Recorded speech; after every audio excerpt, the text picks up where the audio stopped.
And now, one of the most forgotten and most fascinating musicals of Hal's career, The Petrified Prince.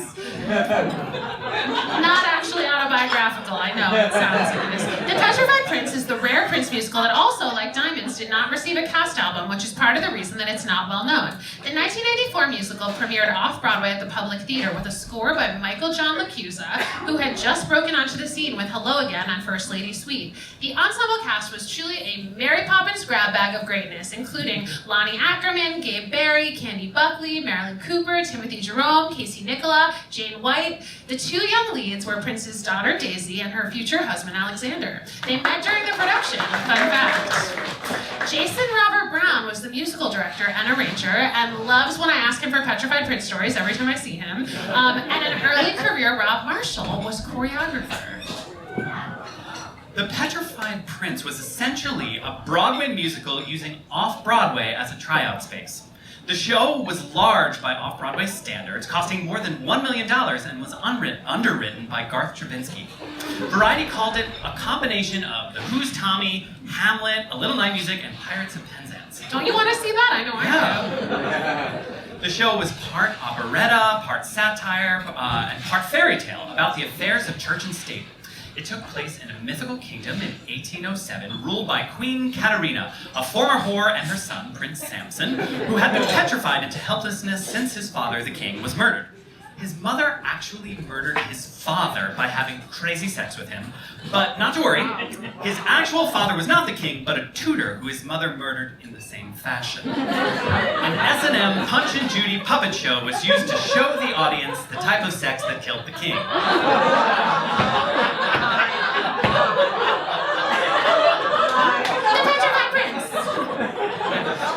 Drink if you're just like a teeny bit confused, intrigued, all of those things. There were also a pope and a cardinal after the kingdom's treasury, a cousin who was out to seize the throne, and a young whore who set out to help the prince. The New York Times said, when I saw the show, it was a bit of a mess, but in this case, a certain amount of mess is allowed. They went on to share that though the show looked expensive and the cast was large, this was clearly a workshop production.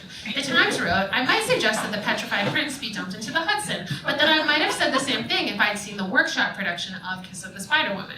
Since the 1980s, Hal had had trouble, like many, navigating the development process for his shows getting to Broadway. There were just so many eyes on him any time a new musical was seen publicly, and it was a challenge to workshop any new musical in a way that was both financially sound and also allowed for proper artistic experimentation. The Petrified Prince received mixed reviews, being called messy and enjoyable in equal turns. It was adapted from an unproduced Ingmar Bergman screenplay, and many critics delighted in comparing the show to other Prince musicals. Variety called it overstaged like Phantom, and Wall Street Journal called it too grandiose like Showboat.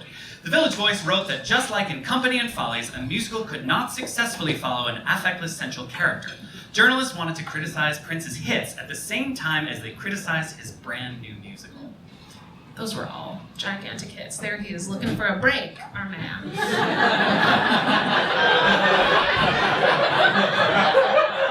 my god, that was legit improv! Yes!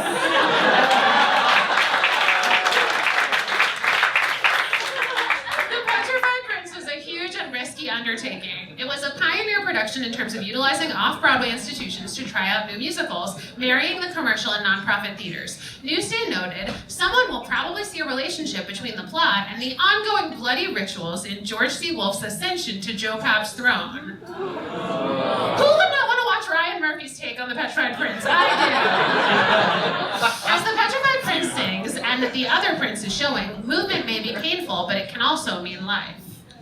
The Village Voice wrote, Harold Prince is the director, not the author of The Petrified Prince, which, despite its title, is not his autobiography. But the Daily News countered with, Harold Prince certainly isn't petrified. He infuses the production with his usual artistry, dripping the stage with style and scene-stealing veteran.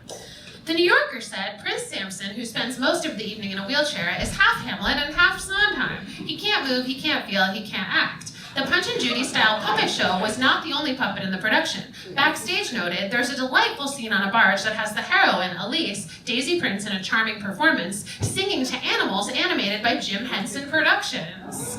It's got everything! Yeah. And finally, the West Sider reported the final word.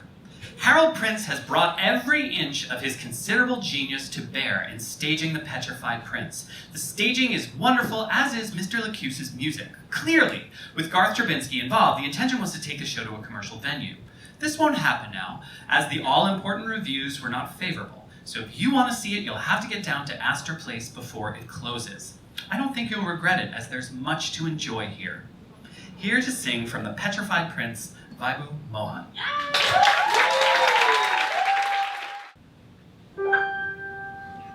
My mother sold me for 1/2 pound of bacon to a brothel in Vienna. She was hungry. So I made the best of circumstances, doing what I had to, and I had to. I was hungry. A mother has no choice when there's a baby on her breast, and she will kill if she's tested.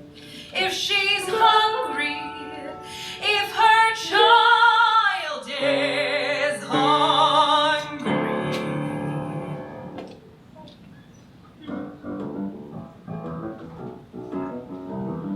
Don't you worry, sauerkraut.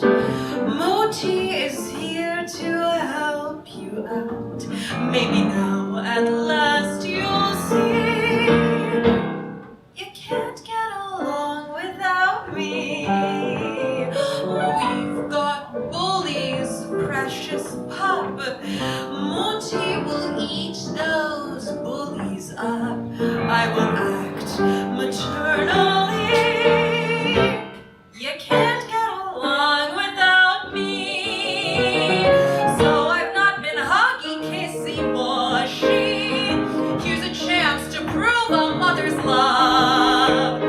Yes, at times I've seemed a little pushy. The Wunderkind could use a little shove.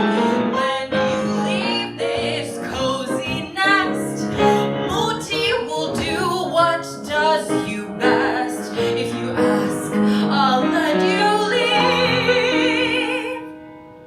But that would be wrong.